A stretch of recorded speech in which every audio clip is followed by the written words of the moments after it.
Kaya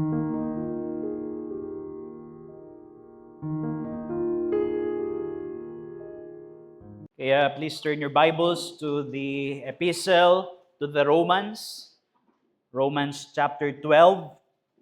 We will be reading verses 1 to 2. Romans chapter 12, verses 1 to 2. We know that the world is persistently competing with God for our allegiance bilang mga mananampalataya.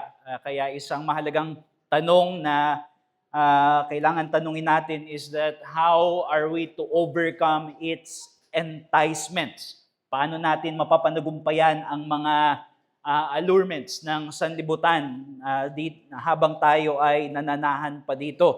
And I will deal in 2 sermons today with this serious area of our pursuit of sanctification, yung pananagumpay laban sa pagiging makasanlibutan. At ang aking proposal is that this is a war that believers must engage in on two fronts. That it is a battle for the mind, and it is also a battle for the heart.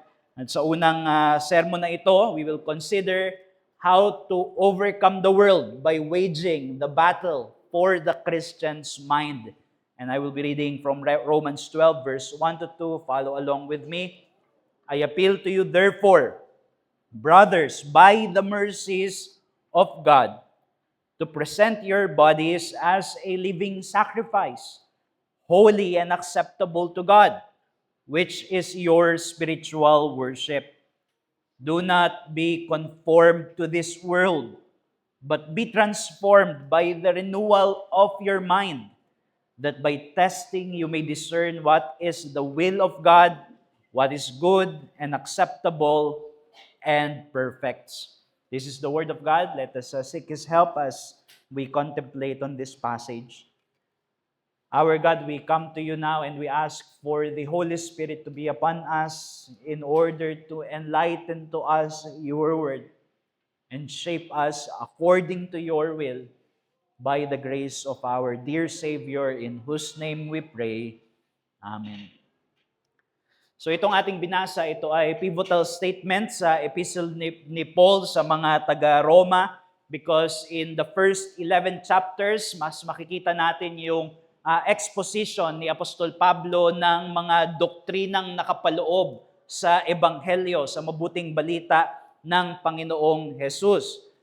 He declared the power of God, which he claimed in Romans 1 verse 16 to 17.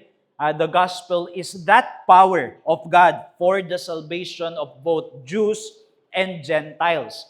At pagkatapos niyang himay-himayin ito sa mga naunang kabanata mula sa chapter 3 with his exposition of our sinful condition, the universal sinfulness of man, hanggang doon sa mga pagpapala ng Ebanghelyo kasama ng justification sa pamamagitan ng ginawa ni Jesus sa krus ng Kalbaryo through faith, at yung sanctification in Romans chapter 6 and the following verses. Dito sa simula sa chapter 12, ang gagawin naman ni Apostol Pablo ay kanyang hihimay-himayin yung mga conducts or way of life na dapat nating yakapin bilang mga mananampalataya, bilang nakatungtong doon sa biyaya na kanyang nauna ng ipaliwanag. It is in view of these gospel mercies that Paul has expounded earlier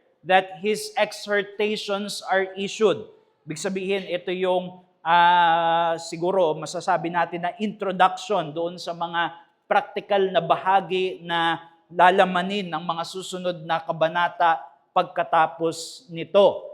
Sabi niya, I appeal to you, therefore, brothers, by the mercies of God. What mercies? Those mercies that he has just expounded, the believer's experience of salvation in Christ, kagaya ng kanyang ipinaliwanag na. And mahalaga na maunawaan natin ito, that this is the pattern of Christian ethics. Who we are and what we have in Christ dictates how we behave.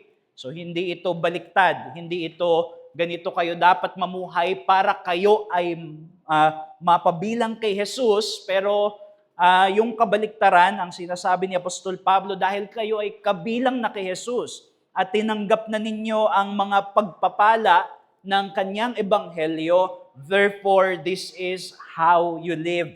You live out according to the great calling with which God has called you in Christ. Now, hindi natin ito dapat basahin as though Paul is saying na dapat nating bayaran yung mercies ng Diyos. As though binigyan tayo ng mercies ng Diyos at sa pamamagitan ng ating pamumuhay, we pay back so that we earn it. Eventually, we become worthy of it. That is not what the Apostle Paul is saying. What the Apostle Paul is saying here is that the same gospel mercies that provided for us the blessing of justification is also the gospel mercies that empower us towards sanctification. Yung ebanghelyo na nagbigay sa atin ng kapatawaran sa ating mga kasalanan at pag-aaring ganap, ito rin yung ebanghelyo na dapat magtulak sa atin tungo sa pagpapakabanal. At yung apela dito ni Apostle Paul is to present your bodies. And it recalls the similar exhortation in chapter 6, verse 13, when Paul said, present yourselves to God. Ang ibig sabihin nito ay consecration. In chapter 6, doon kung saan naunang ibinigay itong ganitong uri ng exhortation, ipinaalala doon ni Apostol Pablo yung katotohanan na tayo ay ipinagkaisa na kay Hesus Kristo. At yung union na yon, our union with Christ has effected a decisive breach between us and sin. It has introduced a decisive breach in our relationship with sin. We are now dead to sin, as Paul said, and alive to God. At ito yung mga indikatibo, mga katotohanan na pinagmumulan ng mga imperatibo o yung mga utos ng Diyos sa kung paano tayo mamumuhay. So we are to present our bodies, sabi ni Paul, as a living sacrifice, holy and acceptable to God. This is what the gospel empowers us for. Ang summary na pwede, summating na salita na pwede natin gamitin dito is the word consecration. We are now to live as those who are consecrated to God. And then in verse 2, pinakita dito ni Apostol Pablo kung ano yung isang kahulugan nun.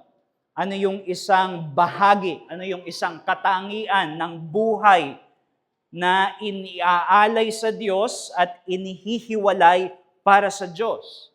And that is the exhortation in verse 2 where it says, do not be conformed to this world. So this is a gospel duty proceeding from the mercies of God, that we resist conformity to this world. Now, to make sense of that exhortation, maganda na maintindihan natin, ano bang ibig sabihin ng salitang world? What does it mean when the Apostle Paul says, to not be conformed to this world? Well, una, alisin natin sa ating isipan yung ideya na ang tinutukoy nito ay kalikasan. The world of God's nature. The world of God's creation. Which is, as the Apostle Paul also says in another letter, all things that God created are good and are sanctified if they are received with prayer and thanksgiving, as Paul says in 1 Timothy chapter 4. The Apostle Paul has a dignified view of creation. So si Apostle Paul ay hindi isang Gnostic na tinuturing yung mga material na bagay, yung pisikal na sanlibutan bilang isang masamang kalikasan. Ang tinutukoy dito ni Apostle Paul, as we find in many of his letters and consistent also with John's usage of the word world is the present state of things. Yung kasalukuyang kalalagayan ng mga bagay sa sanlibutan that is dominated by sin, death, and fallenness. So yun ang tinutukoy sa salitang world. It means it is the order of this present fallen age that is marked by rebellion against God. It is what the Apostle Paul also calls in Galatians 1 verse 4 as Christ having redeemed us from this present evil age.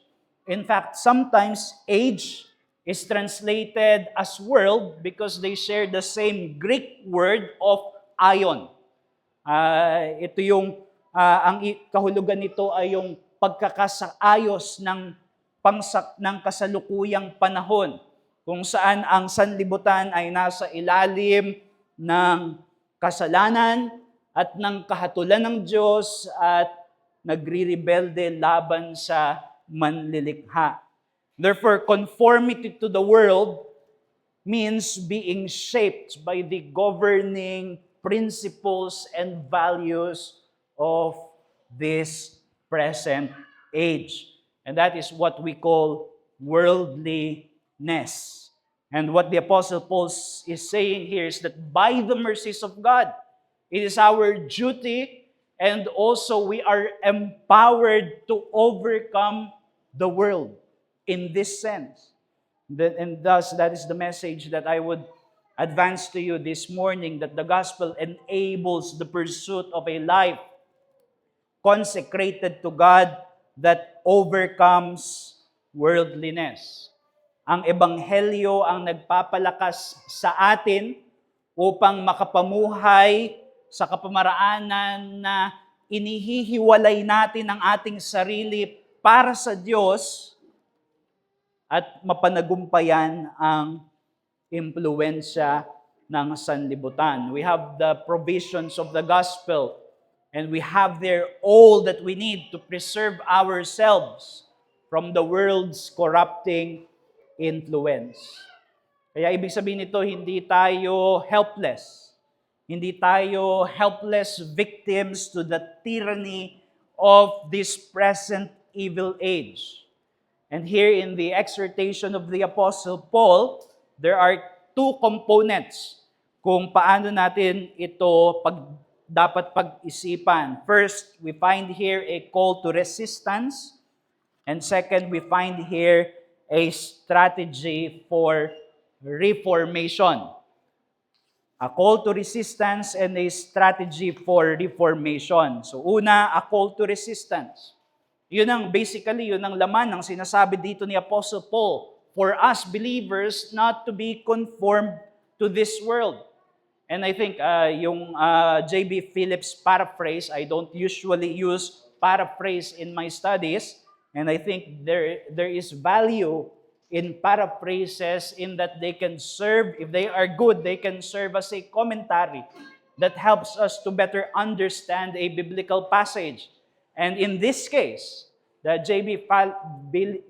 Phillips paraphrase rightly captures the spirit of what the Apostle Paul is saying here, where it translates the phrase as, don't let the world around you squeeze you into its own mold.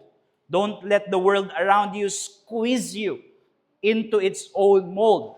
In fact, it captures the idea of passivity, which is there in the original, that the world is trying, it is seeking to squeeze us, to shape us, to mold us according to its pattern. Kagaya ng isang clay na ilagay mo sa loob ng isang container and the clay would take the shape of that container. And that is the assumption here of the Apostle Paul, that the world still enforces its pressure to conform Christians to its own norms. Hindi sa kaisipan ni Apostol Pablo, hindi ibig sabihin na tayo ay naligtas na at meron ng bagong relasyon sa ating Diyos at sa Panginoong Hesus, na ito ngayon ay nangangahulugan that we are now free from the influence of the world. That the world could no longer penetrate and get into us because of the reality of our remaining sin, of the residual fallenness that still lives within our being, a reality that we will continue to struggle with until we come to glory. Yung katotohanan, yung sanlibutan ay patuloy na magiging kaakit-akit sa atin at patuloy na makaka-impluwensya sa atin upang hubugin tayo. And therefore, the Apostle Paul states his command in a negative, passive, imperative. Meaning, sinasabing negatibo yung kanyang binibigay dito na imperative. That we must not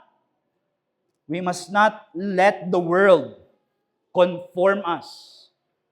That we must stop allowing it. That we must resist its molding. And that is the point that I want to take from here, that the persistent influence of the world to Christians must compel from them a sustained resistance.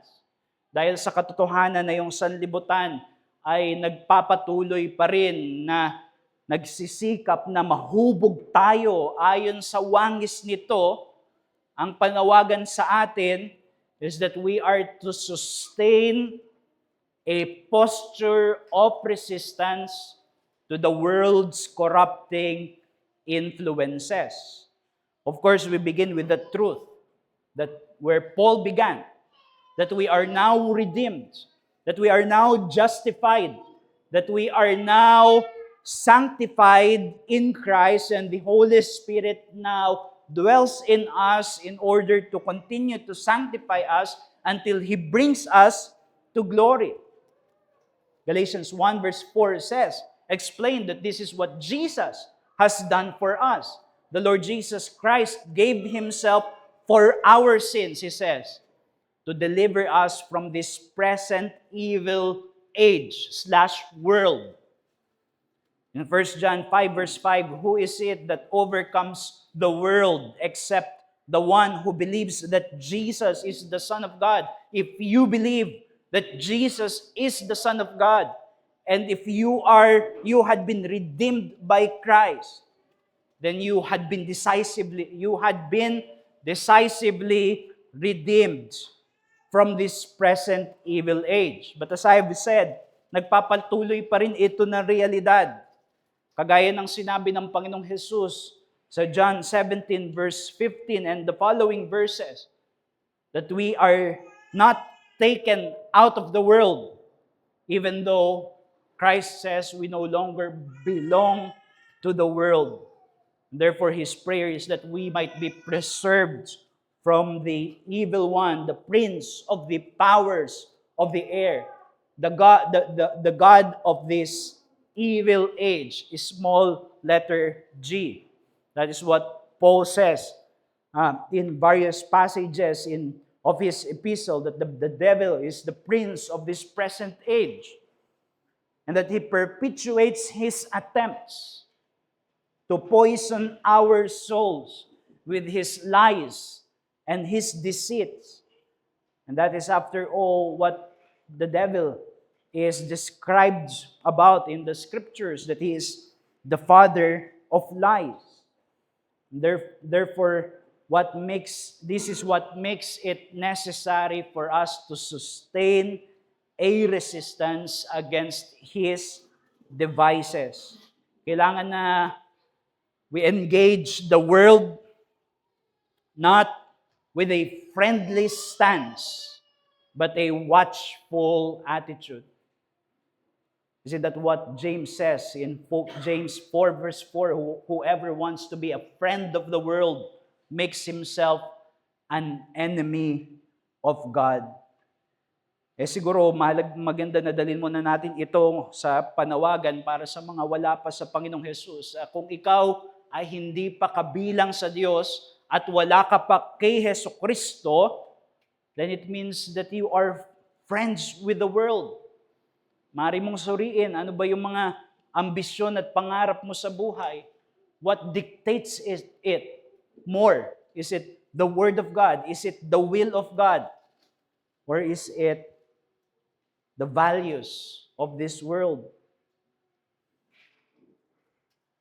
At kung yung mga, ano ba yung mga pananaw mo sa mga pangrelihiyon na bagay, is it shaped by the world?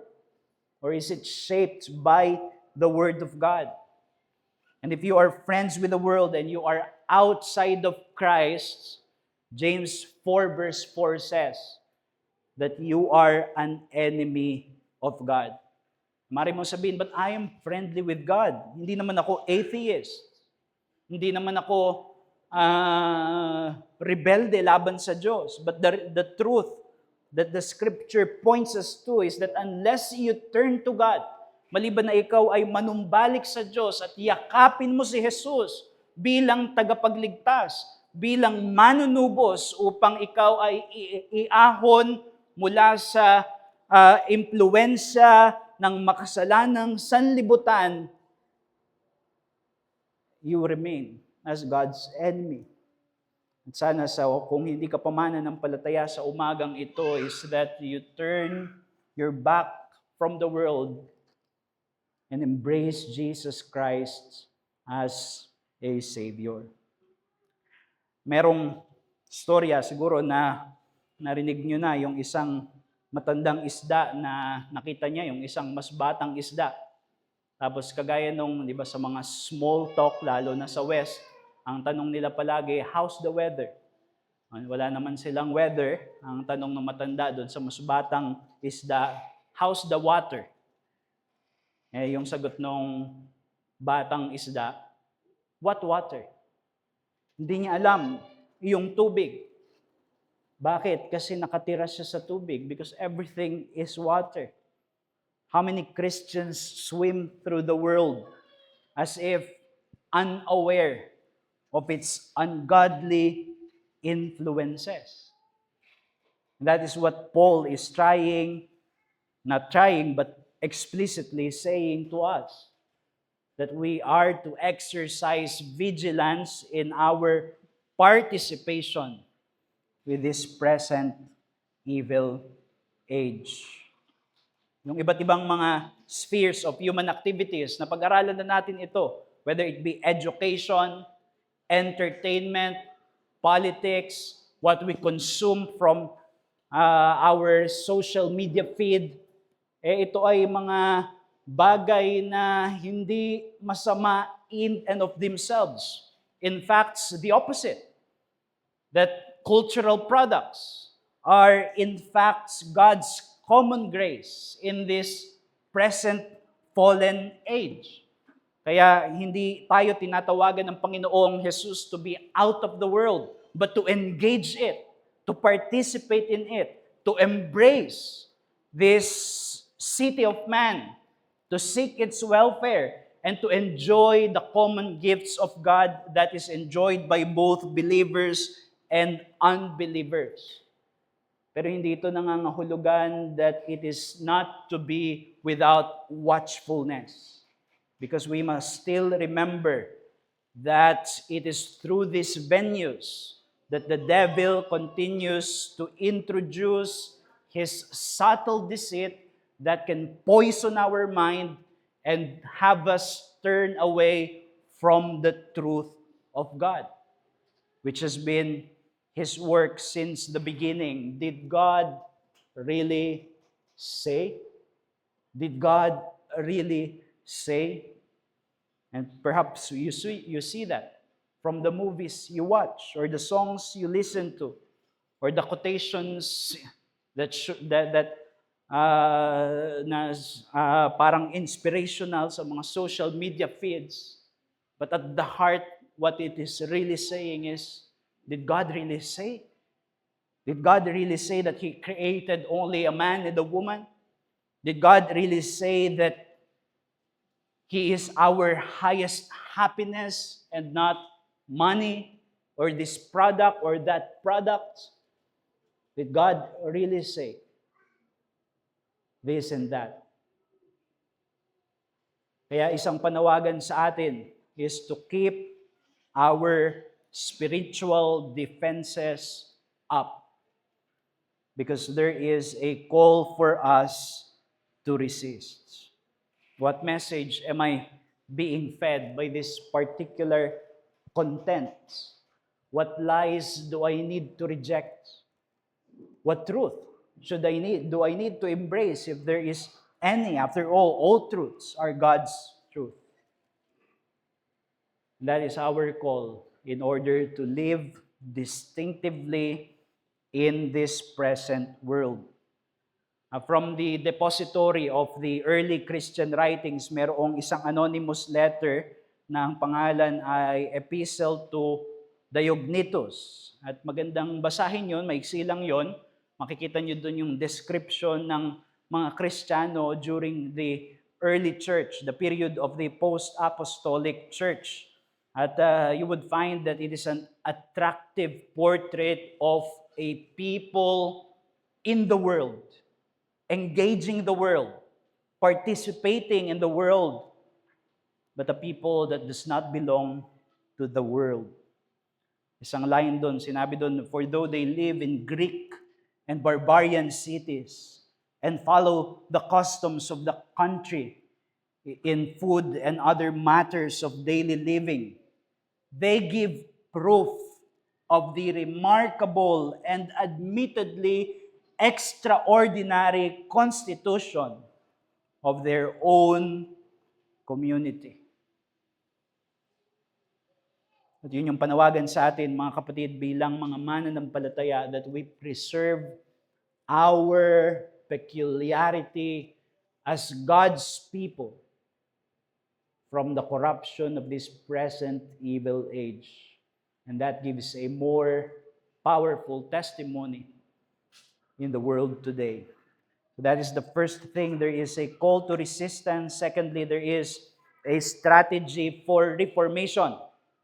So dito, yung sinundan ng negative imperative to not be conformed to this world, it follows a counter-formative duty. A positive duty to counter that conformity of the world.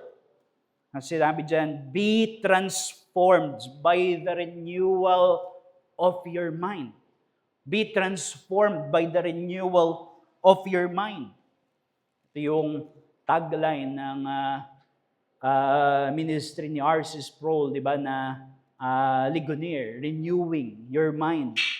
And that is the call for us. If we are to counter the formative influences, the corruptive influences of the world, we need to engage in the formative transformation of the mind according to what?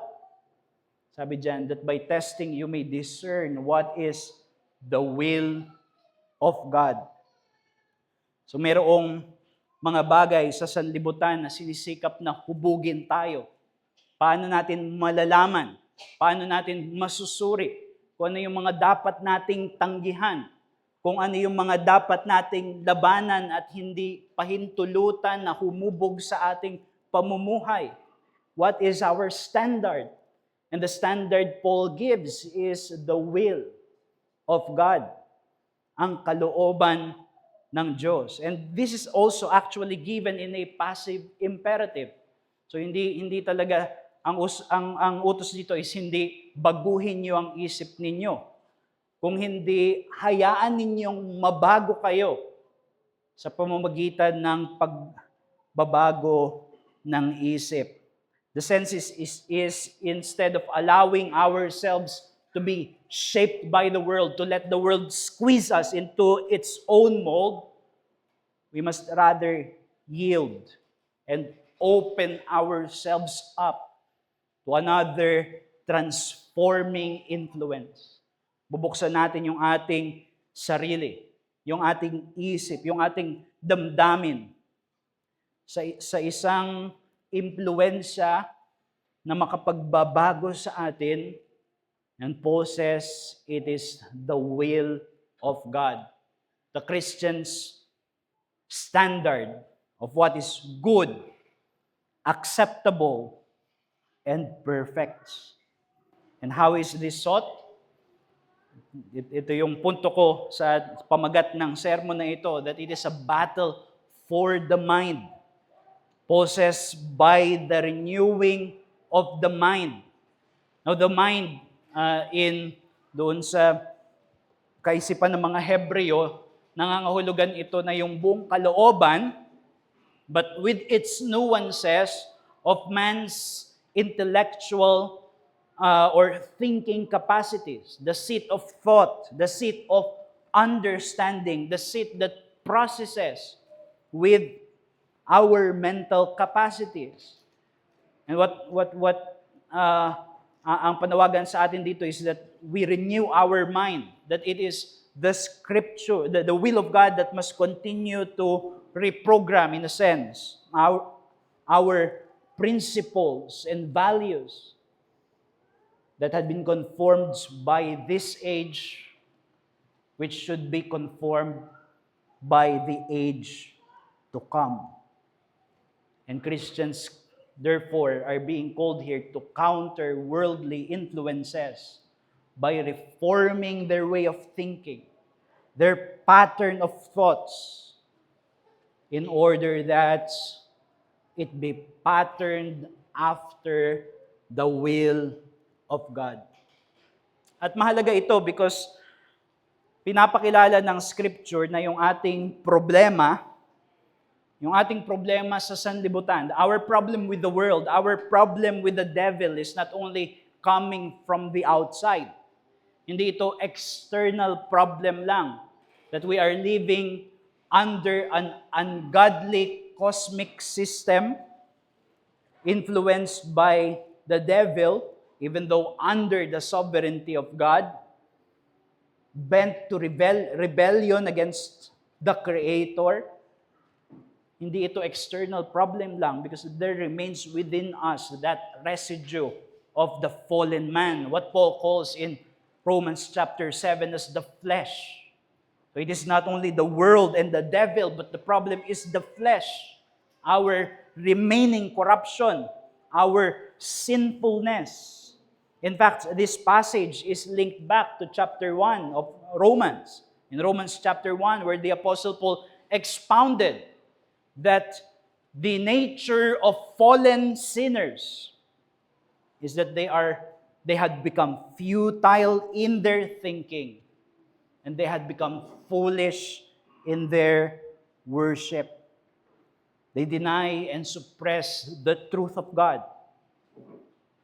And they had become wise in their eyes, but foolish in their worship. So how is it to be renewed? Well, Paul tells us here in Romans chapter 12, it is renewed by a worship that is reasonable and by the renewal of our thinking. So, dito sa Romans 12, verse 1 to 2, pinapakita ni Paul yung reversal ng Romans chapter 1. Foolish in worship. They had become futile in their thinking.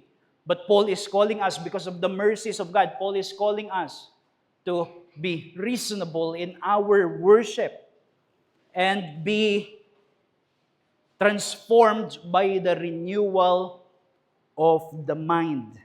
That is what the gospel has enabled us for. Now, hindi nito sinasabi na yung ating transformation, it rests upon our independent capacity for thinking. Hindi yun ang sinasabi dito ni Apostle Paul. Ang ipinapakilala dito ni Apostol Pablo ay hindi yung kapangyarihan ng ating isip, kung hindi yung kapangyarihan ng katotohanan ng Diyos at yung kapangyarihan ng banal na Espiritu na kinakasangkapan ang katotohanan ng Diyos upang tayo ay gawing banal. That is what Jesus prayed for in John 17, verse 17, when He asked His Father, This is His prayer for you believers. This is what is called the high priestly prayer of Christ, which means this is Christ's will for us. And this is what He will unfailingly do for us. Sanctify them with your truth.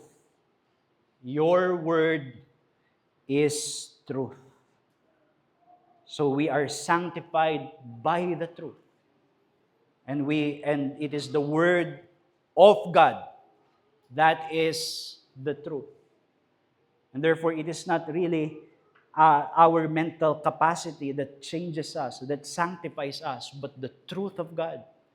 As we, in faith, obey the Apostle Paul's command here to open ourselves, to yield to the shaping influences of God's Word.